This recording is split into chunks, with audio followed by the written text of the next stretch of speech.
बड़े भाई सीरा भैया, जो आपने बात की थी मैं उसे अच्छी प्रकार समझ गया और मुझे बहुत बड़ी सीख मिली है।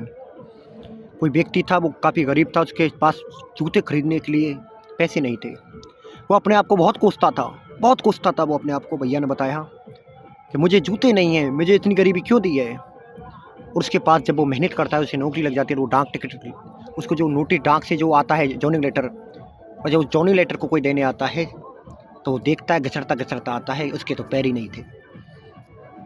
इस दुनिया में सब दुखी हैं रविंद्र भाई ने जो कहा, कोई किसी से है, कोई किसी से है, और बस एक सच्चाई ही है जो बदल सकती है रास्ता। और दोस्तों, मैंने मेरे परिवार को देखा, मेरे रिश्तेदारों को देखा, मैंने सबको देखा, लेकिन विवेक भाई और एसडीएम भाई और शेरा भैया और डॉक्टर सत्यपाल सर और प्रिया यदुवंशी और क्रांति भाई, अपने भाभी जी, अपने 25-30 लोग ऐसे मिले जिन्होंने कभी मुझे मेरा बुरा वक्त में कभी भी साथ नहीं छोड़ा, कभी भी। चाहे मैं कैसा भी रहा, मुझसे